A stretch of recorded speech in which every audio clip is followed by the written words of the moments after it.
Hi అండి, good morning. Welcome back to my channel Vijayawada పిల్ల cherry. అందరికీ హ్యాపీ సండే అండి. ఈరోజైతే మేము చర్చ్కి వెళ్దామని అనుకుంటున్నాము.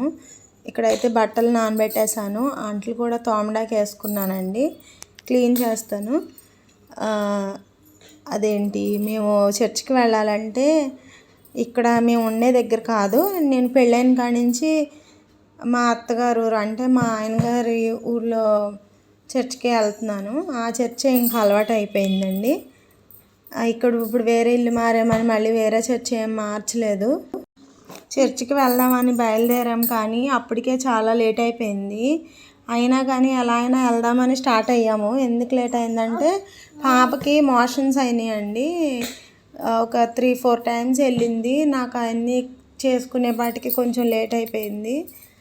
కానీ వెళ్దామని బయలుదేరాము. కానీ మేము ఉంటున్న దగ్గర నుంచి మా వారి ఉండే ఊరు అంటే మా ఆయనగారి ఊర్లో ఉన్న చర్చికి వెళ్ళాలంటే కనీసం అరగంట పైనే 30 గంట పట్టుద్ది. చాలా లేట్ అయిపోయింది. 11 చర్చిలో ఉంటే టైం సరిపోద్ది. కరెక్ట్గా ప్రేయర్ స్టార్ట్ అయ్యే టయానికి ఉంటాము. కానీ మేము ఇంట్లో బయలుదేరేపాటికే 11 అయిపోయింది. ఈ దారిలోనేమో మా వారు పెట్రోల్ కొట్టించడానికి అని ఒక దగ్గర అలా 2-3 చోట్ల ఆగారు. బండిలోని గాలి కూడా సరిగ్గా లేదని ఒక దగ్గర ఆగాము. సో ఇంకా చర్చికి వెళ్ళాలి అని మనసులో ఉంది కానీ టైం అయితే అయిపోయింది. క్లోజింగ్ టైంలో వెళ్తే ఎలాగా అని ఇంకా చర్చికి అయితే వెళ్ళలేదండి, ఆగిపోయాను. సో ఇప్పుడు మేమున్న ఈ రోడ్డు దగ్గర విజయవాడలో ఫ్లడ్స్ వచ్చినాయి కదా మొన్న, ఎగ్జాక్ట్గా ఇప్పుడు కనబడుతుంది కదా, ఈ బిల్డింగ్ వరకు కూడా వాటర్ ఉన్నాయండి. ఈ బిల్డింగ్ వరకు చాలా జనాలు, అసలు మేము కూడా ఆ వాటర్లోని ఎలాగోలా మా ఇంటి దగ్గర నుంచి ఆ బిల్డింగ్ వరకు వచ్చి ఆ బిల్డింగ్ దగ్గర ఒక్క 10 నిమిషాలు ఆగి రెస్ట్ తీసుకొని చాలామంది జనాలు కూడా ఆ బిల్డింగ్ దగ్గరే స్టే చేశారు. ఎందుకంటే అక్కడే కొంచెం నీళ్ళు లేకుండా ఉన్నాయి. ఇప్పుడైతే మేము చర్చికి వెళ్ళలేదు. మా అత్తయ్య గారికి ఫోన్ చేశాము, పోనీ ఇంటికైనా వెళ్దామని. చేస్తే లేరంట, పొలం వెళ్ళానని అన్నారు. సో పాయకాపురంలో ఇంకో చుట్టాలు ఉన్నారు, ఈవిడ చిన్నత్తయ్య అవుతారు నాకు, మా ఆయన గారి తరఫునే. సో వాళ్ళ ఇంటికైతే వచ్చాము. సో వాళ్ళ ఇంటి దగ్గర చాలా రకాల మొక్కలు ఉన్నాయి. సరదాగా వీడియో తీశాను, అంతేనండి.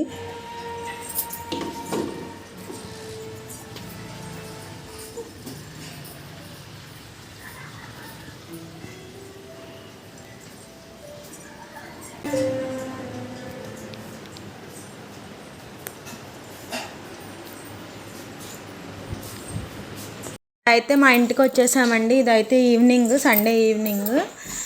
మధ్యాహ్నం అయితే మా అత్తయ్య వాళ్ళ ఇంట్లోనే భోజనం చేసేసాము.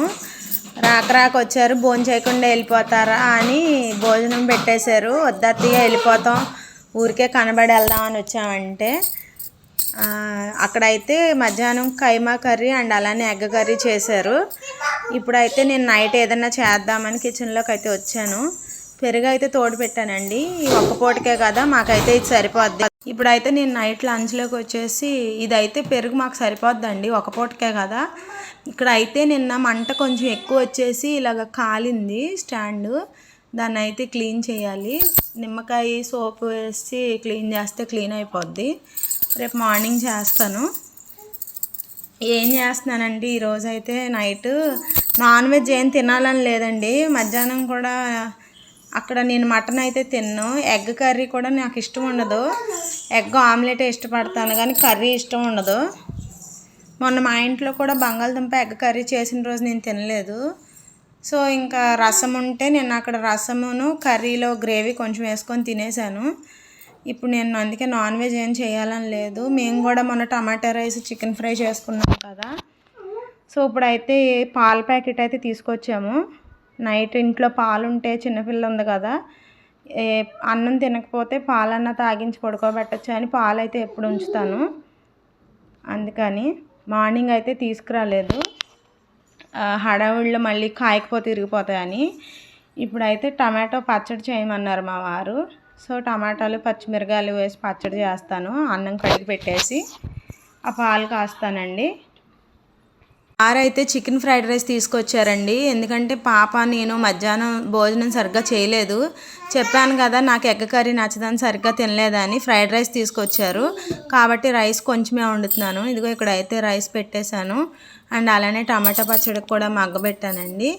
ఇందులో ఏమేమి వేసానంటే టమాటాలు, పచ్చిమిరపకాయలు, కొంచెం జీలకర్ర, వెల్లుల్లిపాయలు, చింతపండు, కొంచెం ఉప్పు వేసి నూనె వేసి మగ్గబెడుతున్నాను. బాగా దగ్గరికి వాటర్ అంతా పోయి మగ్గిపోతే చల్లారాక మిక్సీ పట్టేస్తాను. లాస్ట్లోని కొంచెం ఉల్లిపాయ కానీ ముక్కల కింద కానీ లేదంటే నూరేటప్పుడు లాస్ట్లోని ఉల్లిపాయ కింద వేసి నూరుకున్న కచ్చాపచ్చాగా బాగుంటుంది. ముక్కలన్నా వేసుకోవచ్చు చిన్న చిన్నగా కోసి. ఇదిగోండి ఇక్కడైతే పాలైతే కాగబెట్టేశానండి. పాప కనుక అన్నం తినకపోతే పాలు కలిపి తాగించి పడుకోబెడతాను. చేసేసాను.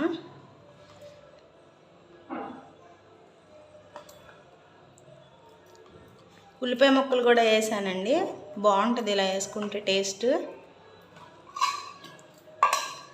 మా వారైతే వెయిటింగ్ అన్నం ఎప్పుడు తిందామని. మా వారికి నాన్ వెజ్ కూరలు అలాంటి వాటికంటే పచ్చళ్ళు చాలా ఇష్టం. రోట్లో నూరుతారు మా అత్తగారు. రోట్లో నూరే పచ్చడి అంటే ఇంకా ఇష్టం. మనకి రోల్ అవైలబిలిటీ లేదు, నేను మిక్సీలో చేస్తాను. ఇదిగోండి మధ్యాహ్నం మా చిన్నత్తగారి ఇంటికాడ నేను అన్నం సరిగ్గా తినలేదని, మా వారు పాప కూడా సరిగ్గా తినలేదని చికెన్ ఫ్రైడ్ రైస్ తీసుకొచ్చారు. నేనైతే వంట చేసి ఇప్పుడు తింటున్నాను. తిండి మీద అంత ఇంట్రెస్ట్ ఉంటుంది మనకి.